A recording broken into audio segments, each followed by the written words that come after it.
Independent from Vermont. Senator, great to have you with us tonight. Good to be with you. Look, we've got different pockets of the country with some crucial issues, traditional conservative values that were voted down huge. What's it say to the Democrats?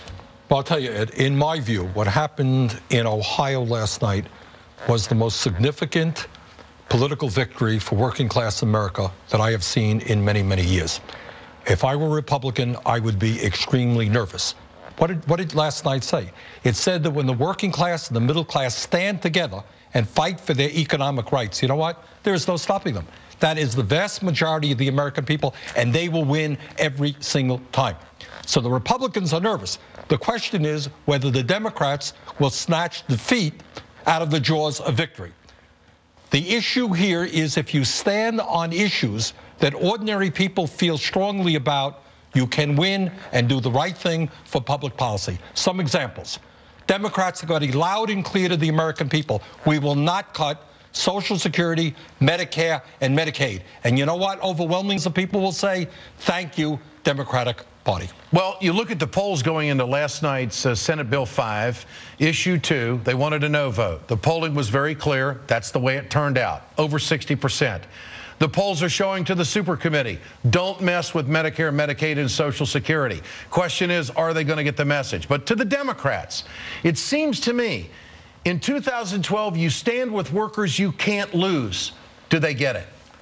I wish I could tell you that they do. Some certainly do. We got some great senators there who understand it, who are fighting the right fights. On the other hand, there are people who are tone deaf, and there are people who are more interested in corporate donations than in the needs of working people. But if you look at the party platform of the Democrats, that's what they were voting on last night in many of these states. You got it, Ed. Look, if the Democrats say, do nothing more, in my view, than what the American people want, what do they say? They don't want cuts in Social Security. They don't want cuts in Medicare and Medicaid. What else do they want? They want to move us toward a balanced budget or to deficit reduction by what? Asking the wealthiest people in this country to stop paying their fair share in taxes, and all of these outrageous corporate loopholes, take a hard look at military spending. Now, maybe if the Democrats do what the American people want, they can win, and not only win, they can win very big. Listen to what Governor John Kasich in Ohio had to say last night after the defeat.